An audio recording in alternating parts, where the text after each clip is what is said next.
As the Harvick Appreciation Tour rolls on through Phoenix, we welcome you to another edition of the C&J Speedway Review. My name is Chris Burns from The Loki and Jabroni Show. You can find us every Tuesday night live streaming on Facebook and every Wednesday on iTunes, Google Play Music, Spotify, and iHeartRadio. And before you know it, we just might be worldwide. I'm sitting here in Valhalla Underground Studio as I'm looking across the screen from me in a very disco-esque shirt.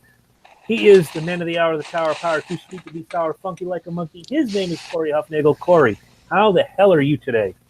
Well, I could tell you one thing. I could say that the Kevin Harvick Appreciation Tour is still keep on going, and I would say for the example of what we saw on Sunday, just pretty much proves that for all the critics and all the haters and all the supporters out there, I think Kevin Harvick pretty much won in all those categories and so forth. And we just learned on Sunday that, you pretty much piss him off. He's going to go out on the track and try and beat you. But honestly, you look at Kevin Harvick right now, the fact that he has 3 wins this season, and of course, he had the penalty at Las Vegas last week.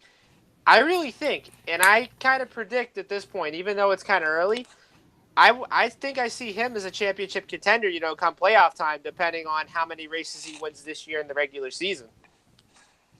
It's funny you say that because every year I look at Kevin Harvick as a championship contender.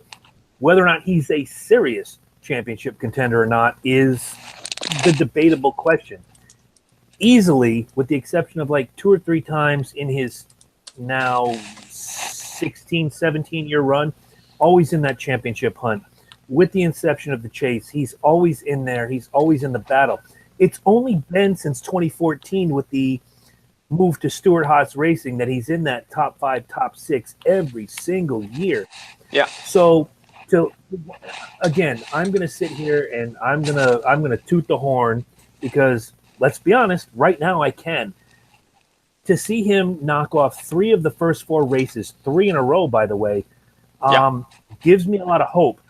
Everybody in the last couple years, if you're not a guy like us who watches the races objectively and says, wow, Toyota's doing something good, how are the other teams going to catch up? For the last couple years, they're saying Toyota's cheating. Well, now with 3 races out of 4 under his belt, 3 in a row, people are saying, well, Harvick's cheating. Well, he kind of said it, and in the interview, and if you guys have seen the shirt on NASCARSuperstore.com for his 3 in a row wins, at the bottom it says, for all the supporters and all the haters, I see you. So good for him on taking the wind out of the sails of everybody who's just basically taking a dump on him. Yeah. I'm enjoying this, and I'm not going to speak on California until we get to the talk about California. A couple quick hits while we're here. The number 9 got penalized this weekend. Corey, what do you know about that? As of today, while I was working out at the gym a couple hours ago, NASCAR handed out a L1 penalty to the 9 of Chase Elliott for a rear suspension violation and trailing arm, angle pinions, angle shims, and so forth, according to the penalty report.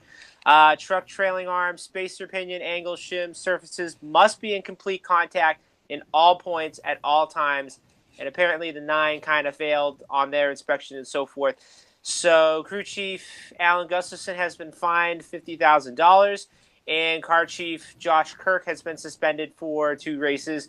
And not only that, they did lose 25 driver points and owner points. Interesting.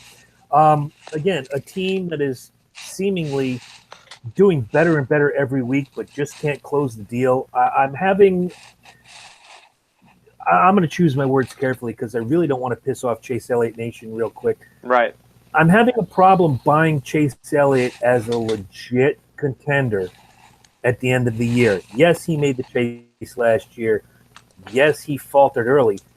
But this was going to be his come-out year. And I know you have a little bit of an earlier date than I do on when to hit the panic button. But let's remember this. While we're buried in all this snow in March, Memorial Day is but 10 weeks away. And 10 races goes by like this. Yeah. So for me, I'm thinking if I'm the number 9 team, if I'm Chase Elliott, if I'm Hendrick Motorsports, I really have to find what the exact problem is with the number 9 car. Is nothing wrong with the driver. He No. has the goods. What's wrong with the equipment? That's my question. Well, I'd probably say what's wrong with it right now. I mean, if you look at their results, I mean, yeah, they only scored like 2 top 10s this season. But other than that, looking at, I would say, oh, hold on, my computer right now is a little bit jiffy. So, Oh, for once, it's okay. not my computer. Very nice. Yeah, so you look at his results. I mean, yeah, his only 2 worst finishes this year have been in the 30s, and you look at it, both of them have been involved in the crash, which basically wasn't his own doing and so forth whatsoever. But you look at Atlanta, he finished in the top 10. Not a great run, but yet again, it was a good solid finish. To get a top 10 for that 9 team, and then of course you go to Phoenix. Had a really good car. Could have had a shot to win. He was in the mix most of the times, and then he ended up finishing third and so forth. But I'm gonna have to say that this year, like even though the Hendrick team has been struggling so far, like at the start of the 2018 season, I mean, only time can tell, like when they're gonna finally get that spark, and next thing you know, they're gonna start winning races and running the top 10, top 5 almost every single week. But look at the comparison. If you go back to a year ago when Joe Gibbs Racing had their whole like new Toyota car that just came out, think about this. They didn't win a race until July. And that was with Denny Hamlin, who ended up winning at New Hampshire, and then Kyle Busch a couple weeks ago at Pocono. So then right after those 2 drivers won 2 races in July, that's when they really sparked, the magic going in. And then that's when they started winning races. That's when, they were great in the playoffs. They had only one that made the championship 4. Didn't really, pull it off winning the title a year ago with Kyle Busch. But I really think that's what's probably going to be the same thing with Hendrick. I mean, I'm not really sure how it's all going to turn out so far, because just remember this: their lineup has a lot of young drivers so far. You got Alex Bowman, who, quite frankly, I really think he's going to win a race sometime soon. And then you got William Byron, still the rookie, but, I was actually proud of, what he did on Sunday, finishing 12th. And not only that, leading a couple of laps, which I really think that was a good momentum kicker for him. Then, of course, you got Chase Elliott, who's been there for a few years. Of course, last year could have won a race, just didn't have anything, go for it in his way. And then, of course, you got the veteran, Jimmy Johnson, 7 championships, 83 wins. I mean, I really think this team, they really need to start, like, doing something. I mean, even though it's like a couple of races into the season, I really think they have to start getting their momentum going, like before Memorial Day, or like at the second half of the season. Do you think that maybe Hendrick Motorsports is in a transitional period where in the last few years they've lost names like Gordon, and they've lost names like Dale Earnhardt Jr., and they've lost Casey Kane? Yeah. Lost meaning Gordon retired, Earnhardt retired, and they just basically sent Casey Kane packing. We're not going to renew your contract. Here you go, Casey. Good luck in a very WWE term. Good luck in all your future endeavors. Do you think that maybe they might have shot the gun early on Casey Kane? Had Casey Kane been there, and you take maybe a William Byron or an Alex Bowman out, and you still have Casey Kane as a veteran presence, do you think that maybe the results would be different? I think it's going to be different, because if you look at it, Byron's still a rookie, so he has a lot of learning to do. And then, of course, Alex Bowman, who hasn't been racing full-time in the Cup Series for, like, quite some time, in the last few years. I mean, the last time he raced full-time was with Tommy Baldwin, and that, was kind of an average team to start and show forth. But then yet again, like, that things didn't go his way either. And then, of course, you got Chase Elliott. And, the fact that he should have won a couple races already, but, things haven't gone his way either. But I don't know. I'd probably say, like, comparing to last year, in the last few years, to this year, I mean, just think about it. The last few years, you had guys like Jeff Gordon, you had Dale Earnhardt Jr., you had Casey Kane, which, by the way, like, in my opinion, I really think Casey Kane didn't really do as much at Hendrick Motorsports than what he did the last couple of years. Because if you look at his results, as I could pull it down on my keyboard, So if you look at his results from 2012 all the way to 2017, if you could add two, that's four, and then five, six. He only won a total of 6 races at Hendrick Motorsports.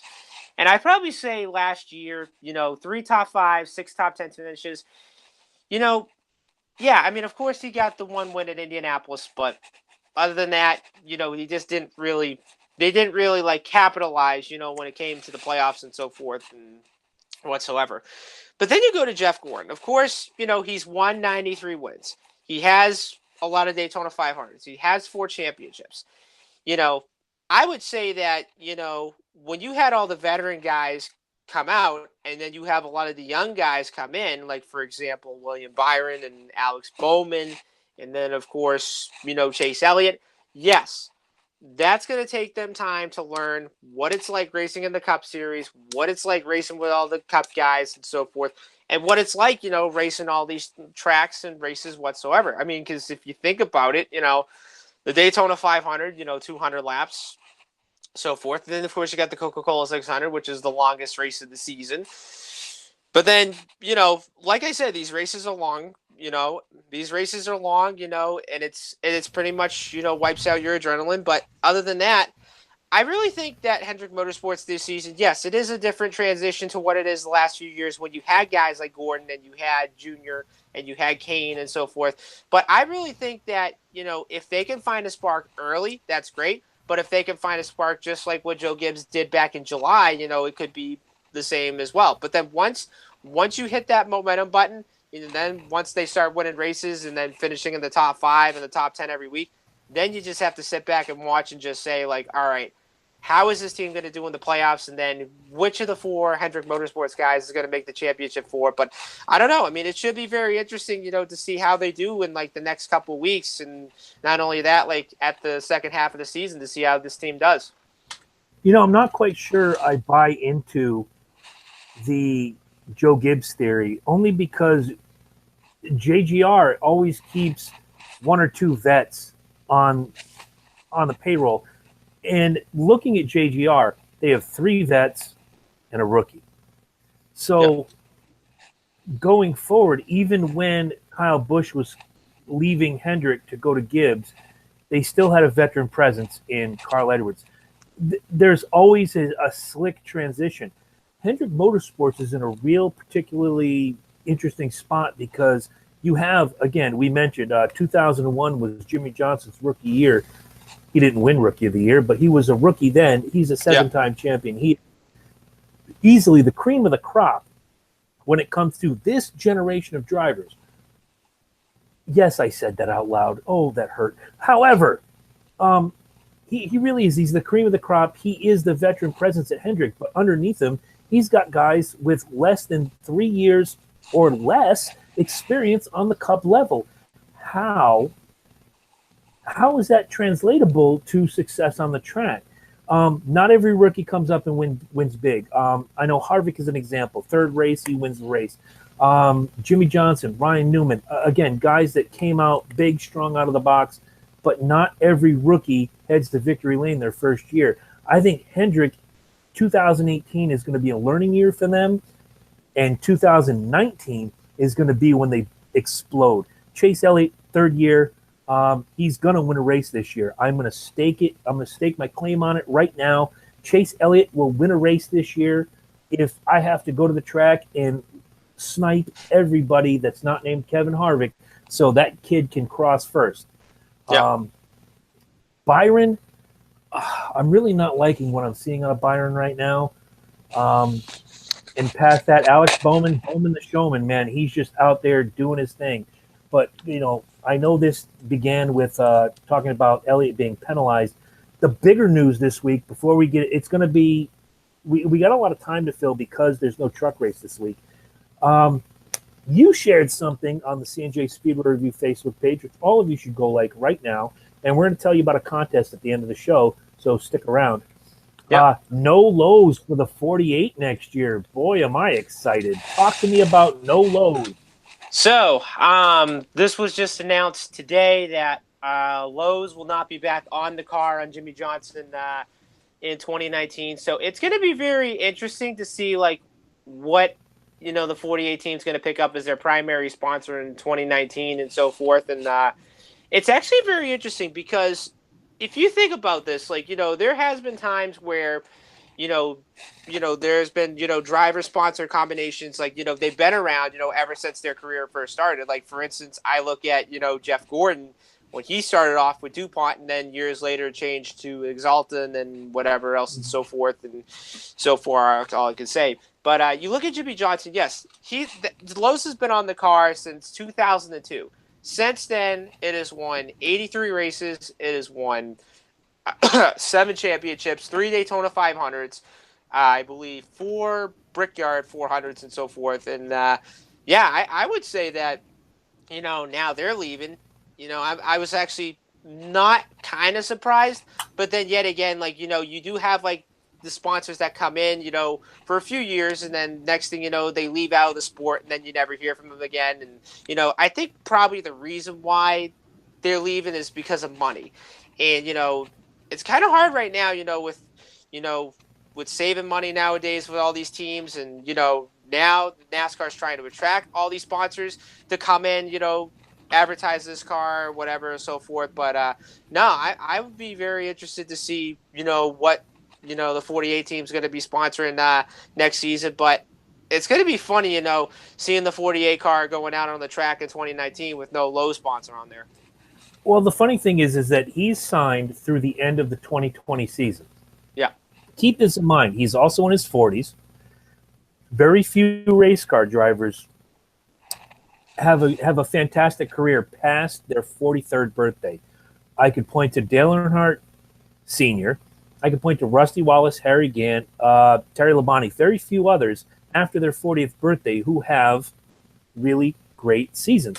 But I'm going to point to this. Dale Earnhardt didn't win a championship. He won one. Oh, got to do the math now. 2001, he passed away at the age of 49. So minus 9 years, 40 is 2000. Oh, he did win a championship in his 40s. Good job by Dale. Terry Labonte won a championship in his 40s. Rusty Wallace won one early, and then he got in his 40s, and then later on, he won a butt ton of races, but it never translated past that one championship in '89. I think the deal with Lowe's, and this is 100% purely speculation, rumor, and innuendo. I think the deal with Lowe's is, we've run our course. We were with you through the salad years. Very nice. Thank you very much. And Jimmy said, hey, I gave you a bunch. Thank you very much. You gave me a bunch. Thank you very much. His last 2 years, I think you're going to see a sponsor come in giving big dollars because his name is Jimmy Johnson, because he has 7 championships, and because they know they're going to get primetime exposure based on the name of the car, much like Exalta with Jeff Gordon, much like the Drive for Hunger AARP with Jeff Gordon, much like Viagra with Mark Martin. Yeah. You want somebody that can put your name out there, give it to a guy who has much respect on the racetrack, B, much respect in the crowd. I mean, look, I'm not a Jimmy Johnson fan, but I can tell you, and Corey, you can agree with this, you've been to the races, there is, I would say, there's 40 drivers on the circuit at any one given point in time. I'd say a good 30% of the people you see at the track are sporting Jimmy Johnson gear. Am I wrong? No, I don't think you're wrong at all. I mean, whenever I do go to the races, I do see a couple fans that like Jimmy Johnson and so forth. And there are the fans that like him and there are the fans that hate him. And, but then yet again, that's just how the sport goes. Yeah, it's funny. I was having this conversation with someone the other day who they didn't want their name used, so I'm not going to use it. I don't hate Jimmy Johnson. I hate Chad Knaus. But Chad Knaus is connected with Jimmy Johnson, is connected to the 48 team, and therefore is my hatred. You really need to get that Jimmy Johnson gimmick off your wall. If I have to buy you something to put on that wall, I'm going to buy you maybe a Kiss poster. I don't know. But having said that, we're talking about no Lowe's for Jimmy Johnson. Again, like you mentioned with Jeff Gordon, there are names that stick together like Dale Earnhardt and Goodwrench, Rusty Wallace and Miller Lite. Jimmy Johnson and Lowe's. Yeah. They just go together. Can you tell me who ran the Lowe's car before Jimmy Johnson? And if you do, you win a beer the next time I see you. All right. The first time would have to be, and I'm going to take a really good guess at this. Brett Bodine. Wrong. The 31 of Mike Skinner was the first time Lowe's sponsored a car. So you'll still get a beer. I don't care. All right. So really interesting transition for Jimmy Johnson, not having the Lowe's on the 48. Whether or not 19 and 20 are going to be his final years, we don't know. But I guess we're all going to find out. That's the beauty of this sport. It's ever changing day to day. Speaking of ever changing, let's talk about this past Saturday, the DC Solar 200 at the ISM Raceway in Phoenix, Arizona. It was a Cup guy that came in first. It was Brad Keselowski that took the checkered flag. You saw the race. Tell me what you took away from it.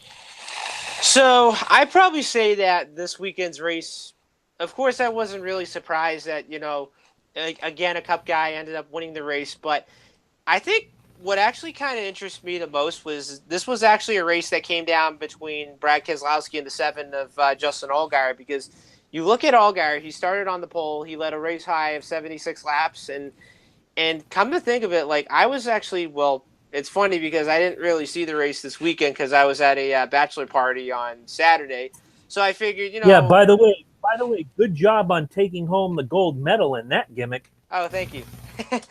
You're welcome. That's why they call me Rowdy Burns whenever I'm at K1 for a reason, and that's pretty much my nickname. So anyway, all right. So I figured, okay, so if I'm going to the bachelor party, then I might as well DVR the race.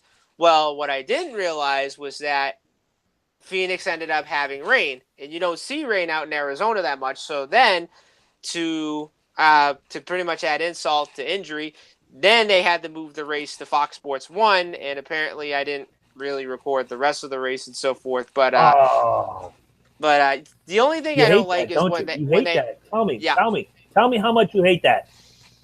I kind of hate it, like, not really, like, a lot, but then, like, when they say, like, oh, we're going to change the race from Fox to, like, FS1, then you realize that, oh, crap, I got to record all these public programmings, depending on how long the race is and so forth. And, that's the only thing, I kind of hate, like, the most. But other than that, what I kind of look at this weekend, yes, I mean, I really think that this was a race where Justin Allgaier should have won. And it was one of his racetracks where he won last year at Phoenix, and this is one of his racetracks where he likes to run really well there the most. But, you look at the top 10, of course, Kyle Busch ended up coming home third, and then if you look at the rest of the top 10, there are pretty much 3 Cup guys that finished in, like, the top 5, because if you look at it, Keselowski won the race, Kyle Busch ended up finishing third, and then Jamie McMurray ended up finishing 5th. Well, see, and I was going to bring that up when we go over the top 10, is that, once again, the Cup guys are taking the spots. When you get down to it, Keselowski is a guy who has a championship on the upper level, who I don't think should be running in the lower level. And the same can be said of Kevin Harvick, and we'll get to him later. But I've said it a million times. If you've won a championship on the highest level, stay the hell out of the Xfinity Series. Yeah. Let the new guys come up. Let that be the proving ground for the younger guys. Just looking at the top 5, Keselowski, champion. Kyle Busch. And I'm saying this as the Monster Energy, Sprint Cup, Winston Cup, SchneebitzFernum.com champion. Keselowski, champion. Busch, champion. McMurray, I get it. You've never been a champion. I'll give it to him. Run the series. I'm going through the rest of the field. I don't necessarily see anybody else that I could fit into this. But here, let me take the 2 champions, Keselowski and Busch, out of the mix. This is your new top 5. Justin Allgaier, Christopher Bell, Jamie McMurray, Daniel Hemrick, Matt Tifft. Changes the entire complexion of the race. Would you say? I would say so, yes. Okay.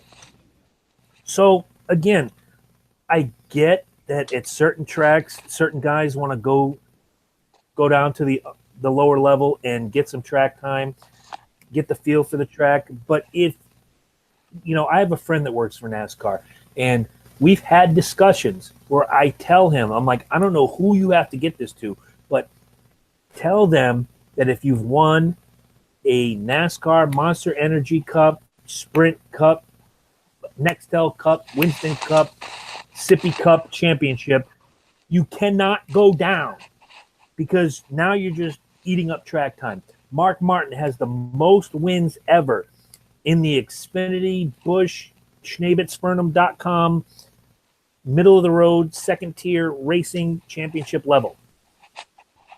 Mark Martin never won the big cup. So for Mark Martin, that's okay. Yeah.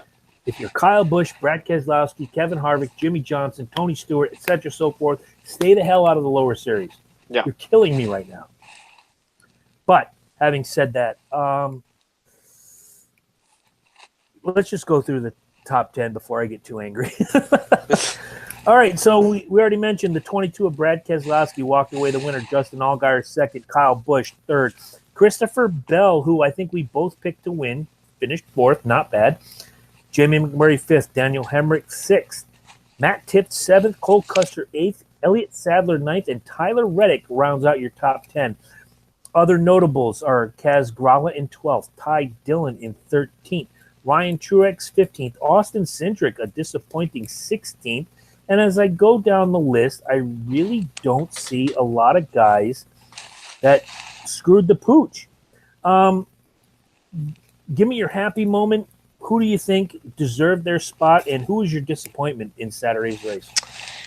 Well, I'm actually looking at the top 10 list, and I'd probably say the one driver that kind of impressed me the most was pretty much Matt Tifft, coming home in seventh. And let's not forget, he's the new driver for Richard Childress Racing, and so far this season, actually, it was only his first top 10 finish of the season and ever for driving for Richard Childress. And you look at his results, didn't get off to a really good start, but I probably say this team is already finding its strides, and I really think, they're going to start finishing in the top 10, top 5 as the season goes on. And then my disappointment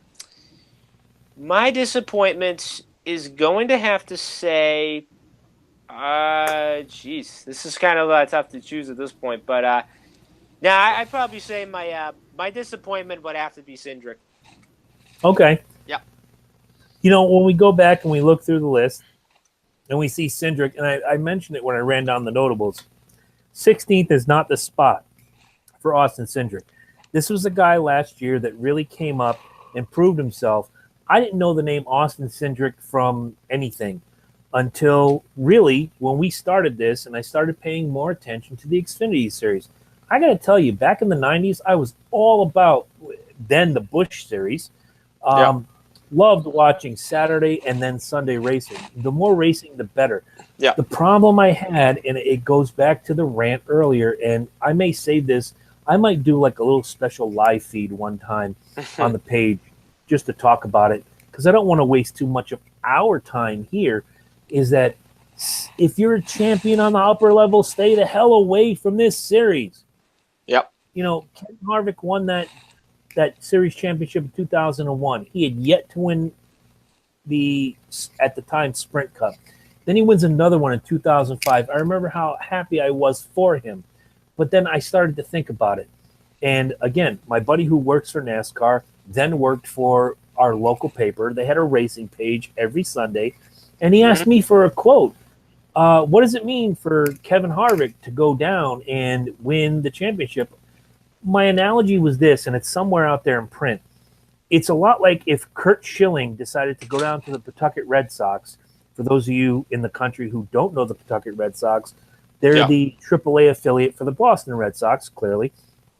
It would be like Kurt Schilling going down and winning the International League Championship for the Paw Sox. Yeah. It's all well and good, but it doesn't make sense. You're a major league level pitcher. And Kevin Harvick, when he won his second Xfinity Busch Schneebitz championship, was already an established Cup driver with a handful of wins under his belt. I didn't like it. So, again, I don't want to waste too much of our time here talking about that. Congratulations, Brad Keselowski. For me, uh, my biggest disappointment, you got to go all the way down to 40th place. Jeff Green, former Busch, I'm going to say it now, Busch Series standout. Jeff Yeah. Green was the man back in the day. Um, Basically, he started 25th. He finished 40th. Don't know his situation, but he wasn't a starting park because they outlawed that now. So to see a guy who used to dominate that series finishing 40th kind of breaks my heart. My biggest surprise and happiness has to go to Christopher Bell coming in fourth. He is really showing that he is a serious contender for that Xfinity Championship this year. No doubt. So as we have now moved past that, let's continue the Kevin Harvick Appreciation Tour and talk about the Ticking Guardian 500. In case you missed it, and judging by everybody's response, you did. Kevin Harvick comes away with his third victory in a row, started 10th, finished first. Again, guys, we talked about it last week. It's Phoenix. This is a place where Kevin Harvick won prior to this 8 times. Yeah. He knows that track. He grew up around this track. When he's running Winston West, when it was Winston West, this is a place where he learned to dominate. And that's why every year when you see the pre-race show on Fox, they say, who are you picking? 3 out of the 5 guys are going to pick Kevin Harvick. Yeah. A fantastic race. I was very surprised by a few guys who I want to throw a quick mention out here. Obviously, you threw it out earlier. William Byron did a great job. Martin Truex did a surprising job at a track he's not really great at.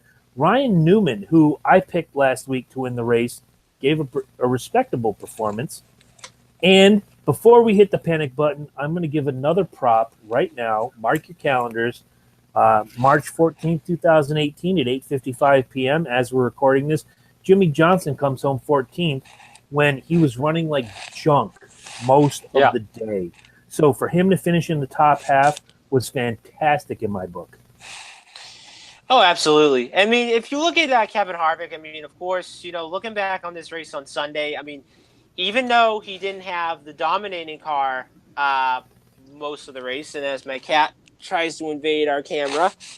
Hello, cat. And, so anyways, yeah, my cat is she's just wondering like what's going on and so forth. But if you look at Harvick, going back to this Sunday, I mean, yes, I mean, even though he didn't have the dominating car most of the day, we pretty much know that Kevin Harvick's nicknamed the closer for a reason, because he knows how to close races out, like in the late stages of the race, and he'll take the lead like right near the end and end up, winning the race and so forth. I mean, you look at the top 10, of course, Kyle Busch should have had the best car to win the race. He was dominating most of the race on Sunday, and then they had one little problem on pit road that kind of cost him a little bit of time.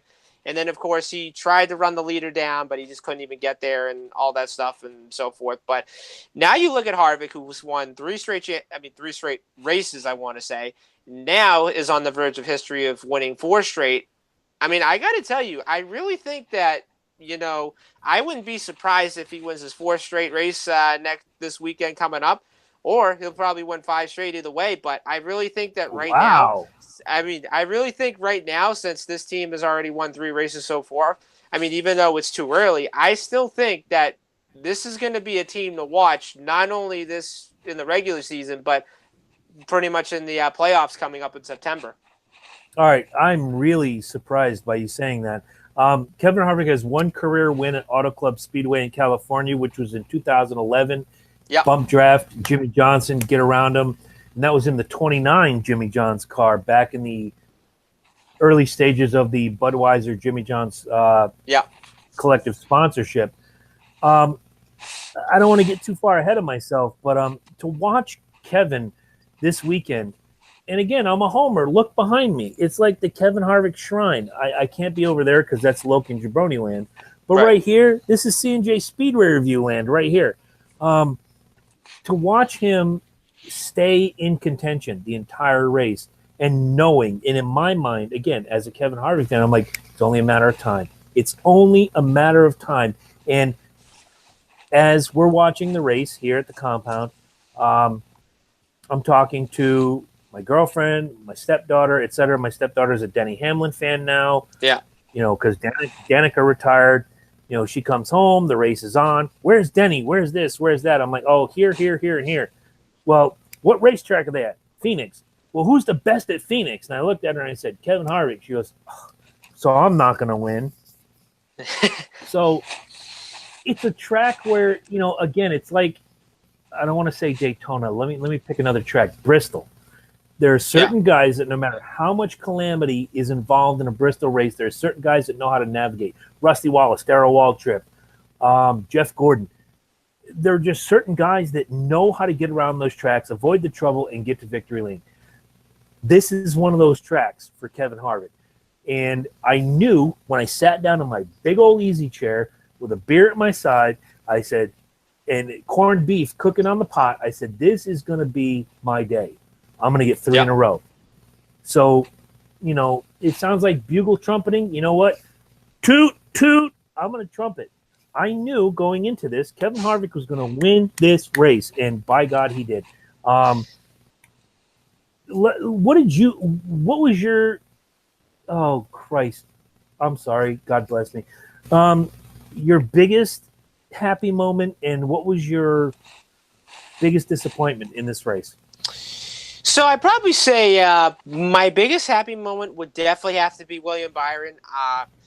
Let's be honest. I mean, he led about a couple laps on the race on Sunday, and actually what was kind of surprising was that some of these guys who pitted ended up taking 2 tires, and with William Byron, I think he ended up getting 2. But what was really interesting was that he could run really hard with the lead pack, on the outside with those 2 tires, and everyone else is getting 4 and so forth whatsoever. But even though this is maybe it was 5 races into the season so far, and Byron's finishing in the top 12. Okay, so good finish for him so far, but I really want to see more out of this 2014 whatsoever. But what I actually really thought, and another surprising moment was all the Stewart-Haas guys ended up finishing in the top 10. You look at Harvick ended up winning the race. Of course, Clint Boyer ended up finishing 6th, Eric Almirola 9th, and then Kurt Busch ended up finishing in 10th. And the best Kurt Busch moment was, when he ended up winning the second stage and he was being interviewed by the guys on Fox. I pretty much got a kick out of it. He pretty much said, woo, we ended up winning a stage. Woo, now we're starting 25th now. But again, right. That's what you have to do, in order to win a stage is you have to stay out, take a chance, depending on how many laps it is, near the end of stage 1 or stage 2 whatsoever. And pretty much the 41 team, their crew chiefs decided, okay, why don't we stay out? Because we know it's going to be a 1-lap shootout, at the end of stage 2. And then next thing you know, they ended up staying out, winning the stage whatsoever. But that's what's going to get you into the playoffs this year is if you have enough playoff points and stage points whatsoever, that can help you get you in. So my disappointment, before we end up going on, my disappointment is definitely going to have to say Kyle Busch. Even though he finished second, yes, this was a car that should have won the race. They were just dominant most of the day, had that hiccup on pit road. And like I said, now that NASCAR has that whole 5-man pit crew rule whatsoever, you can't afford to mess up on pit road because even if you lose a split second, chances are you're going to lose positions. You're going to end up going a lap down whatsoever. But, those are pretty much my takes of the race this weekend. All right. Well, I'm going to throw a flag. Kyle Busch had a great car. Yeah. Let's not split hairs. Let's be honest with everybody. Kyle Busch had a great car. But even Kyle Busch said at the end, I thought I had the juice. I didn't have the juice. Clearly, he was not, I can't remember. Who led the most laps in that race? Do you got that in front of you? I think, if I'm correct, I want to say it was Kyle Busch. Okay. If he led the most laps, then props to him. But he honestly, in that interview, said, I knew I had a great car. I didn't have the best car. But again, the best car doesn't always win the race. It's the best driver. And I'm not saying Harvick's the best driver. Guys, don't misquote me here.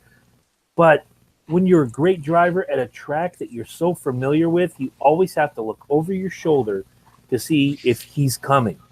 Again, you said it, the closer. Yep. Some of the other nicknames are Mr. Where Did He Come From? The Desert Dominator is the one I'm going to throw out here right now, because if you go to Phoenix, and I think on Tuesday during the snowstorm, I watched a little bit of NASCAR Race Hub. I can't remember his name, the lead guy. What's his name on NASCAR Race Hub? I believe that is Adam Alexander. Okay. He said, when you go to Phoenix, there's Kevin Harvick, and then there's everybody else. Yeah. So if you're a fan of the four, fantastic. If you're not a fan of the four, you're really upset, and I get it. Trust me, as a Rusty Wallace fan, when he goes to tracks and he gets slapped around by Dale Earnhardt or Jeff Gordon or this one or that one, it's frustrating. Believe me. Yeah. Been 40 years on this job. I get it. So for me, obviously, my happy moment is Kevin Harvick. I watched Paul Menard this whole race, and he was competitive until the crash took him out. Yeah. I'm not a big fan of Paul Menard, but I will say that my disappointment in this race was the 21 of Paul Menard finishing 36th. It was disappointing because he had a good car. He was running near the front, got tied up in some BS, and he ends up in 36th. Yeah. I really don't know what else to say other than let's go through our top 10 and the notables. As you have figured out by now, the Harvick Appreciation Tour rolls on, and I'm going to swig this beer just for you. Watch this. In my freaky fast koozie. Kevin Harvick comes home with the win. Kyle Busch second. Chase Elliott third. By the way, Chase Elliott, in my opinion, snuck his way into third. Yeah. And I'll get to that in a minute. My stepdaughter's driver, Denny Hamlin, comes in fourth. My daughter, Emma, her favorite, Martin Truex, comes in fifth. Clint Boyer's sixth. Eric Almirola seventh. Daniel Suarez eighth. Eric Jones ninth. And Kurt Busch rounds out your top 10. Other notables are Ryan Newman in 11th. William Byron 12th. Alex Bowman 13th. It's going to sound like I'm rattling these off in order, but these are really notable. Alex Bowman 13th. Jimmy Johnson 14th. Brad Keselowski 15th. Going down the list, Joey Logano a disappointing 19th. And rounding out my disappointments because he had some problems and we all hoped he would do well, Matt DiBenedetto 25th. Yeah. So as we move on, this coming week, we are looking at Auto Club Speedway in California. No truck race this week, guys, so we're going to try to pound this out as quick as we can. The California 300 for the Xfinity Series, the entry list, as I'm trying to bring it up, but my phone is being ridiculously bad. Oh, here we go. And I'm looking through the list. I don't see a lot of Cup guys. Joey Logano is going to be running the 22. Oh, John Hunter is running the 42, the 20. We said Joey Logano the 22. My mistake. Yeah. John Hunter Nemechek is going to be running the 42. So that kind of rounds out the big names. Some of the names I don't know anything about. Garrett Smithley in the 0. Vinnie Miller in the 01. It's been a long time since I've seen an O anything. And it's basically your usual suspects. Give me your sleeper. Give me your lock on the California 300. So my lock this weekend, even though there's only going to be 2 Cup guys racing on Saturday, which, again, pretty good, because then I really think this is going to give a lot of the Xfinity regulars to shine. But I really think the lock this weekend is definitely going to be Joey Logano. I mean, yes, he's been pretty experienced. He's won a couple of races in the Xfinity Series before.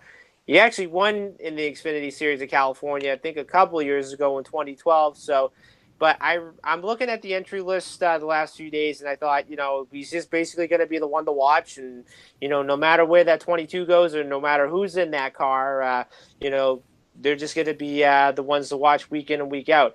My sleeper may surprise some people, but I'm going to go with the 18 of Ryan Preece. Even though this is going to be his first start of the season driving the 18 for Joe Gibbs, I really want to see how this team can do, and I want to see how he can do this weekend at California. Even though it's a 2-mile track, I really expect a lot of big things, and I can probably say one thing: I'm hoping that Priest can pretty much not race Elliott Sadler hard as what he did in the championship race at Homestead and so forth. But yeah, those are going to be my 2 picks for this weekend. Well, I hate to say this, but once again, you've gotten into my head. My lock is Joey Logano for the California 300. My sleeper is Ryan Preece. So we've just basically cut a couple minutes out of this show. Why don't we move ahead to the actual, well, I don't want to say the actual, but the main event. The reason why a bunch of people come to this show is the Cup race, the Auto Club 400. I'm looking down the list. I don't see anybody that's not out of the ordinary. It's all the usual suspects. Reed Sorensen will be running the 55. That's good to see. Yep. Always liked Reed Sorensen. I wish he would have had a better career. But having said that, Monster, Energy, NASCAR, Cup Series, Auto Club 400. Give me your lock. Give me your sleeper.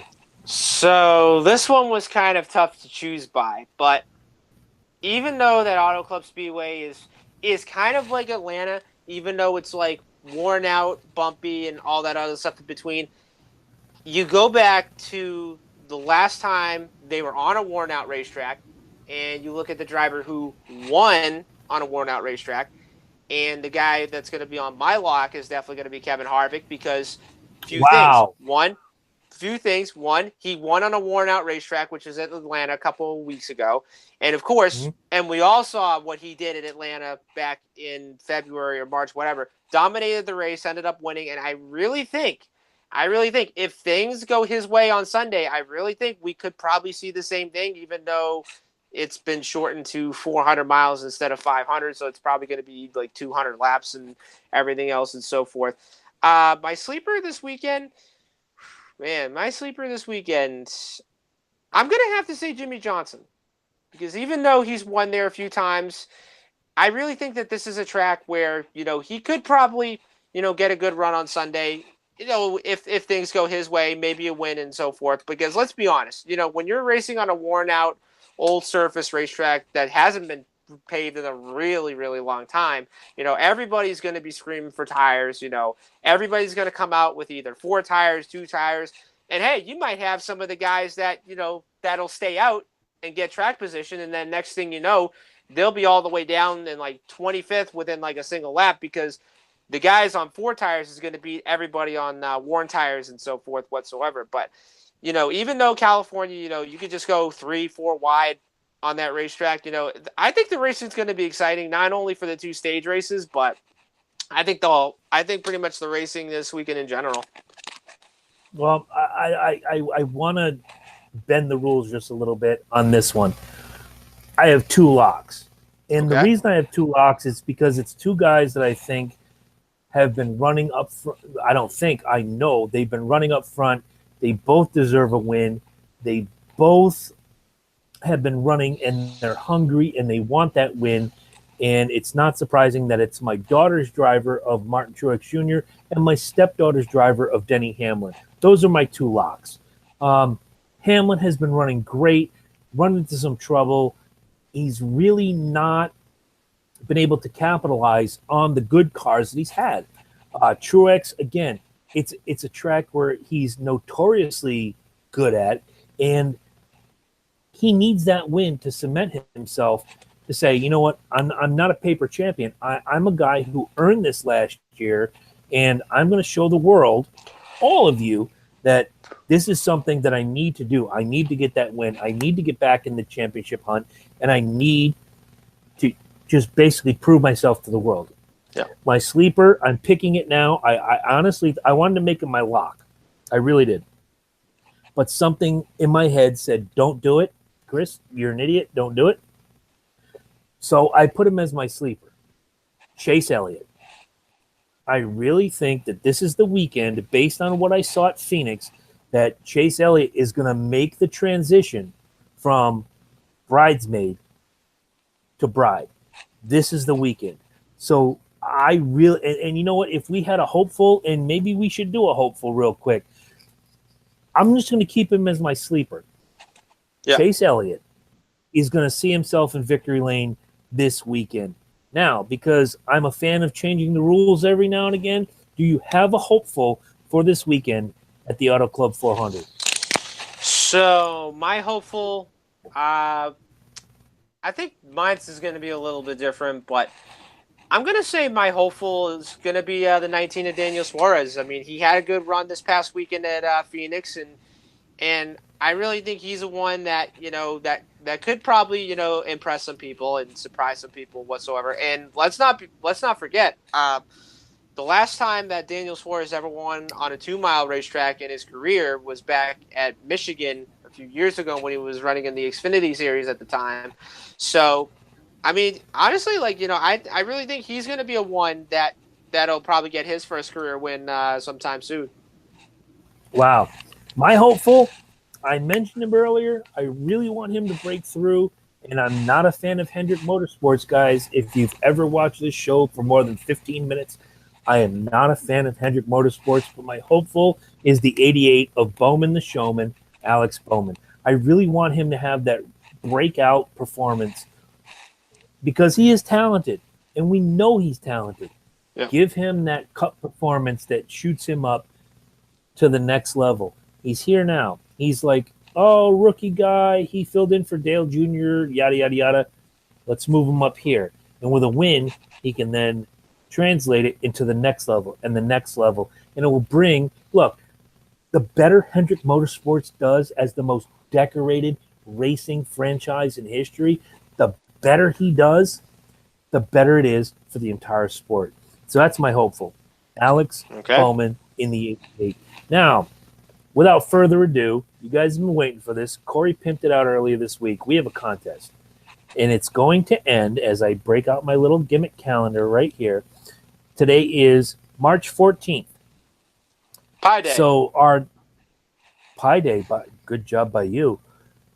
I've extended it 2 days to our first May broadcast, May 2nd. Okay. May 2nd is the deadline. That's it. If you are a current subscriber, and you have to prove it by giving us a screenshot and saying, I am a current subscriber to the C&J Speed Review on YouTube. Facebook likes, doesn't really matter. We love it. Thank you. Thank you. But we want YouTube subscribers. So it's a 2-pronged deal. Actually, it's a 3-pronged deal. So let's go through it. You tell your friends, go subscribe to this channel. And they do. They subscribe. They leave us a little message that says, hey, Corey, you're out of the running, but I'm going to use you as an example. Okay. Corey Hofnagel sent me here. Corey Hofnagel sent me here. Corey's entered into the contest. Hey, Eddie Jake sent me here. Eddie, you're not winning anything. I can see you right there in your little shadow box. You're not winning a damn thing. Although, if you wanted the prize, I would buy it for you. Just so you know, I would do that for you. So, if you subscribe to the YouTube channel and you say so and so sent me here, that person gets an entry. If they're already a subscriber, they get 2 entries. 2 entries, yep. Now, you as a subscriber tell your friends, and they say, hey, Billy Badass told me to come here. Boom. You got an entry. So on May 2nd, we're going to tally all that up through the comments on YouTube only. Okay? You leave a comment and say, hey, we're here. We've subscribed. Here's my screenshot. So-and-so sent me. Now, when May 2nd comes, we tally all that up, and we're going to give everybody the same chance. Now, as Eddie, the producer, will tell you, I am the king of trivia. Yep. We're going to give you trivia. What kind of trivia? C&J Speedway Review trivia. We're going to ask questions based on this show.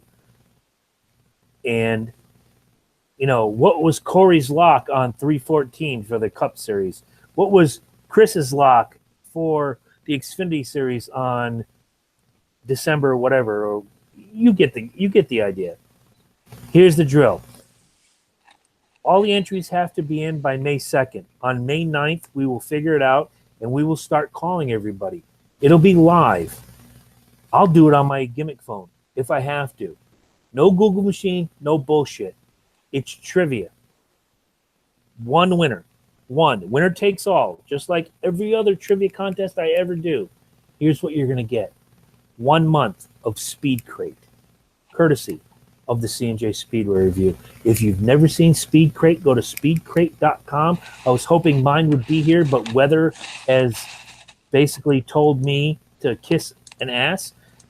I was going to open it right here and show you all the gimmickry that I got. However, that's going to be next week. I'm going to show you all the cool stuff I got from Speed Crate. Let me try that again. Speedcrate.com. See, we do this live. We do it on the fly. There's no post-production. It's all good. If you want to win, and it's a $30 value, kids, if you want to win 1 month of free stuff, usually it's a t-shirt, a hat, a koozie, some gimmicks, maybe an autographed picture. Speed Crate does fantastic things.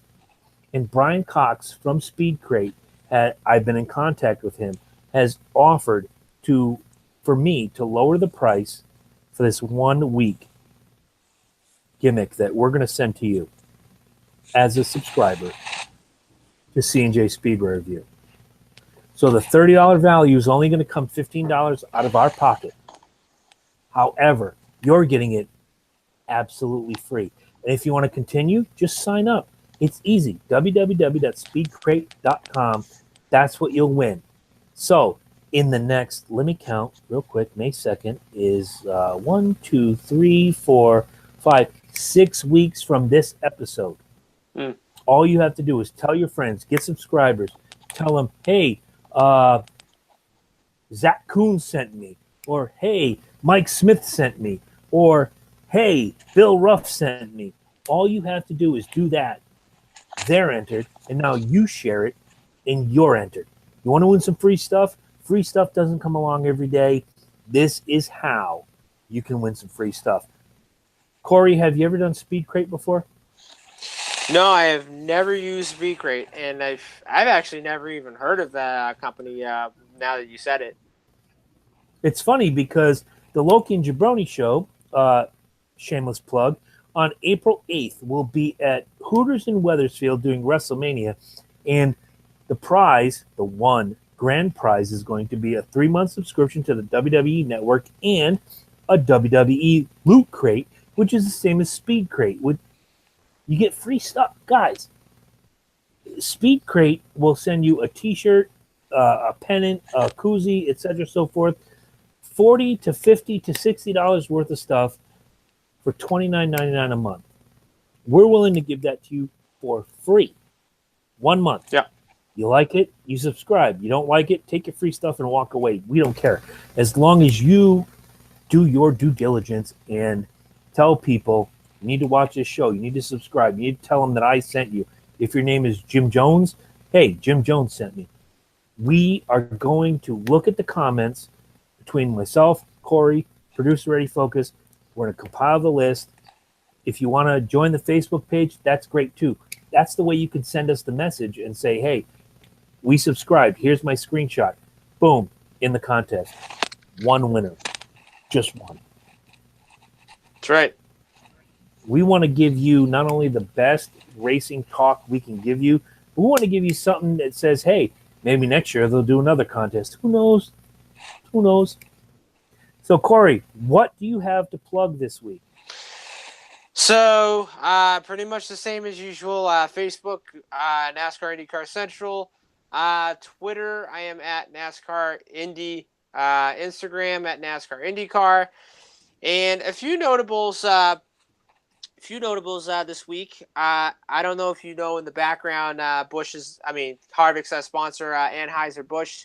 Well, apparently they are going to be returning as the sponsor of the Busch Pole Award, which of course they have been around. They were around in 1978, and they were the official beer from 1988 to 97, and that was before Budweiser and everything else in between. And speaking of Kevin Harvick, he's actually going to be doing double duty this weekend.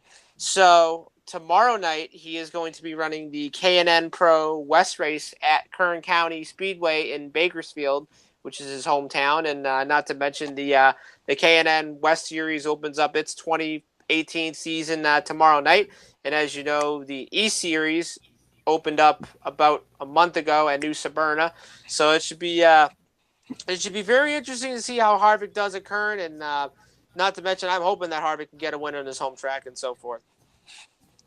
Would be great. A couple things I want to plug real quick. April 3rd on the Loki and Jabroni Show. If you missed it, 2 weeks ago, I mentioned Crime in Sports, a very popular podcast. You can find it on iTunes and wherever you steal your favorite podcasts from. Episode 96. I'm going to give you the title. There's meth in those potholes. The speediness of Jeremy Mayfield. Yes, Jeremy Mayfield made Crime in Sports. Go find Crime in Sports. We have the co-host on the Loki and Jabroni Show, April 3rd, 7 p.m. Eastern Time. Jimmy Wisman is going to be here in Valhalla Underground via phone, and we're going to talk to him. We're going to pick his brain. He's done some great things. He also has Small Town Murder, which is another great podcast that he and his partner James Petrogallo do. If you want a t-shirt like this to help the show, go to www.cafepress.com/Loki and Jabroni and get yourself a fantastic shirt. Eddie and I continue to work and try to hopefully throw some C&J Speedway review stuff up there. So again, you never know, whether it's Dover, Charlotte, New Hampshire, wherever, you're sporting a C&J Speedway review shirt, you never know when Corey and I are going to come up to you and go, hey, you like that show? I'm him. He's him. Corey and I might be walking together and say, hey, we're them. Recognize. We'll buy you a beer. You never know. Well, Corey might not buy you a beer because he's a stingy bastard. Yeah. But anyways,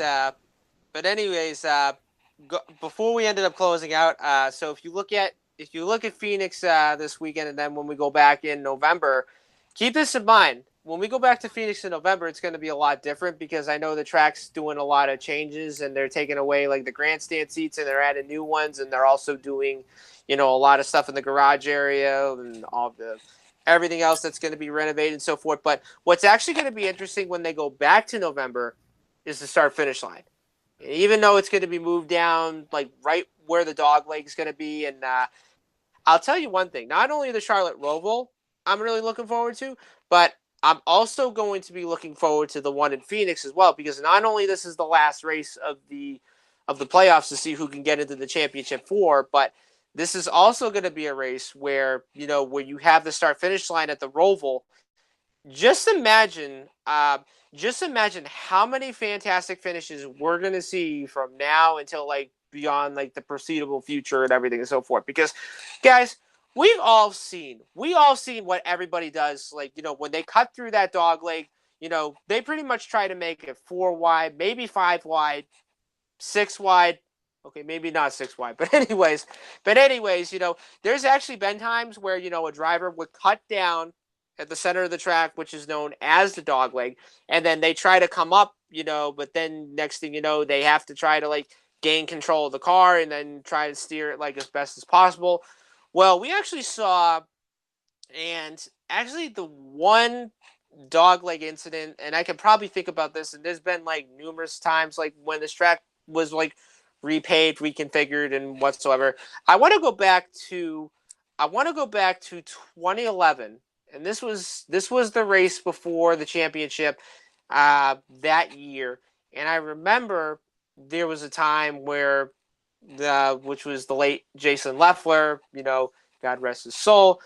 Jason Leffler one time ended up cutting down on the dog leg, and pretty much he came up and let's say he tapped the 2 car of Elliott Sadler, who was then driving for Kevin Harvick Incorporated, which was now Richard Childress Racing and so forth. So he pretty much spun Sadler out and then took a number of guys that got taken out as well. And, that pretty much cost Sadler the championship. But I really think that, Phoenix in November is going to be very interesting. And I'm really interested to see how that new start finish line is going to be at the center of the dog leg. And I can tell you this, it's going to be very exciting. It's kind of like how they do it at Richmond almost, but if they would have put it in the middle of the dog leg, it would have made perfect sense. But all I could just say is, Phoenix in November, it's going to be really fun, and I'm really excited to see who's going to make it in the championship for this year. The championship for this year, we have two. Seriously, let's be honest. Austin Dillon, Kevin Harvick. What goes on from here, starting with Auto Club Speedway in California and moving forward? I really think what we're going to see is we're going to see 10 to 11 drivers going forward and winning races. And the last 5 spots are going to be the guys that have accumulated enough points to move forward. Having said that, again, you said it way early on in the show. It's a Kevin Harvick world. We're just living in it. Me, yeah, I'm enjoying it. However, let's call a spade. Anything can happen. We're 4 weeks into the season. We have 32 weeks left of points racing to go. It's anybody's ball game. But right now, Corey, what you said earlier in the show, you are 1,000% correct. Right now, Kevin Harvick is your odds-on favorite. Yep. So thank you again, everybody, for tuning in. Share the show. Get in on the contest. Free stuff doesn't come along every day, and we're willing to give it to you. NASCAR IndyCar Central, my man Corey Huffnagel. Loki and Jabroni Show, that's my gimmick. Also Eddie's gimmick. We will see you next week right here on C&J Speed Review. Corey, final words. Good night. If that's all he's got to say, that's good enough for me. Good night, guys. All right.